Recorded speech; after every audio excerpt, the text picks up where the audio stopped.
বর্তমান পরিস্থিতিতে আমরা একটা দুঃসময়ের মধ্যে দিয়ে যাচ্ছি। বর্তমানে বিভিন্ন ঝামেলার মধ্যে এবং আমার নামে কিছু এলিগেশন আনা হয়েছে যেগুলি ভিত্তিহীন, মিথ্যা তথ্য। এবং এর কারণটা হলো জমি সংক্রান্ত কিছু বিষয় নিয়ে, সাভারের জমি সংক্রান্ত বিষয় নিয়ে। যার সাথে জমির দ্বন্দ্ব হয়েছে তার আত্মীয় স্বজন, তার ভাই ব্রাদার, তার ভাগিনারা এই সংবাদ মাধ্যমে জড়িত আছে বিধায় তারা আমাকে নিয়ে মিথ্যা বানোয়াট একটা তথ্য ছড়াচ্ছে এবং তারা চাচ্ছে যে আমি দ্রুততর সময় গ্রেপ্তার হয়ে যাই। এবং তাদের যে কথাটা ছিল যখন থানায় আমরা বসছিলাম সাভারে, তখন তারা হুমকি ধুমকি দিছিল যে আমাদেরকে তারা দেখে নেবে এবং আমাকে তারা জেল হাজত খাটাইয়ে ছাড়বে। তো তাদের একটা পায় তারা। তো আমি সকলকে অনুরোধ করবো আপনারা একটু ধৈর্য ধরে অপেক্ষা করেন। আমার এখানে প্রশাসনিক দপ্তরের লোকজন গতকাল থেকে আসা শুরু করছে, সবাই তদন্ত করতেছে। কিডনি বা অঙ্গ প্রত্যঙ্গ বিক্রির যে বিষয়টা আছে, অনীতির যে বিষয়গুলো আছে সেগুলি তদন্ত হোক।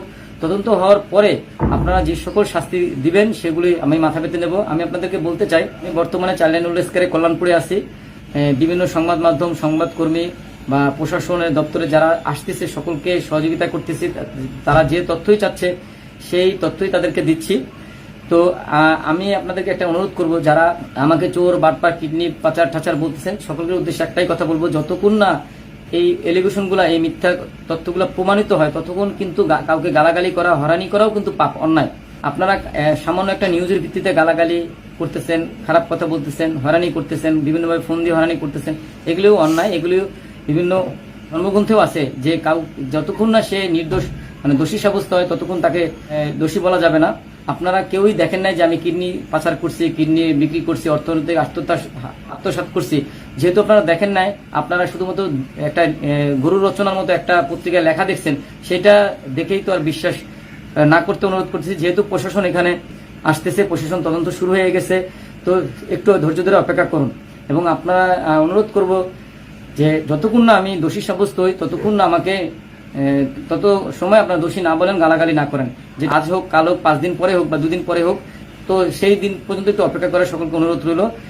সংবাদ মাধ্যমে যেগুলো আসতেছে সবগুলো সত্যি না, এটা আমি দৃঢ়ভাবে বলতেছি। আপনাদের সকলের কাছে অনুরোধ থাকবে, আপনারা সকলে ধৈর্য সহকারে কিছুটা সময় অপেক্ষা করেন এবং কি হয়, প্রশাসনের রিপোর্ট কি আসে, তদন্ত রিপোর্ট কি আসে, বিভিন্ন আইন শৃঙ্খলা বাহিনীরা আসতেছে তাদের কি রিপোর্ট আসে, তারা কি বলে, সেই সময়টুকু আপনাদের কাছে চেয়ে নিচ্ছি। সেই সময়টুকু আপনারা আমাকে দেন, তারপরে আপনারা যে অন্যায় করি না কেন তার শাস্তি আমি মেনে নিতে রাজি আছি। এবং যারা বিচ্ছিরিভাবে গালাগালি করতেছেন, ভাই আপনাদেরকে রিকোয়েস্ট করব, গালাগালি করে কোনো সমাধান হবে না, গালাগালি করে কোনো কিছুই হবে না। তার চেয়ে ভালো হয় আপনারা একটু ধৈর্য সহকারে অপেক্ষা করেন।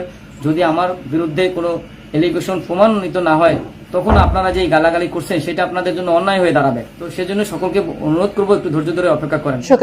এতক্ষণ পর্যন্ত যে তথ্যগুলো দিয়েছেন লিন্টন সামাদ্দার, তিনি কিন্তু সঠিক তথ্য কিনা, কোনো তথ্য লুকাচ্ছে কিনা মনে হচ্ছে কি মনে হচ্ছে, আপনার মতামতগুলো অবশ্যই কমেন্ট বক্সে জানাবেন। কিন্তু যথেষ্ট পরিমাণ লিন্টন সামাদ্দার কিন্তু তিনি বলে যাচ্ছে একের পর এক আইন শৃঙ্খলা রক্ষাকারী বাহিনীরা রয়েছে, তারা কিন্তু তদন্ত করা শুরু করেছে। যদি আমি দোষী হই তাহলে অবশ্যই আমাকে শাস্তি দেয়, সেই শাস্তিগুলো আমি মেনে নিব। এই কথাগুলো বলেছে লিন্টন সামাদ্দার। কিন্তু তার বিরুদ্ধে বিভিন্ন অভিযোগ এনেছে, নাকি যারা নাকি অভিযোগ করেছে তারা নাকি হলুদ সাংবাদিকদের সাথে নাকি যে জায়গা নিয়ে নাকি যে একটা ঝামেলা রয়েছে, সেই কারণে নাকি আজকে কিন্তু এই লিন্টন সামাদ্দারের বিরুদ্ধে এত অভিযোগ এসেছে।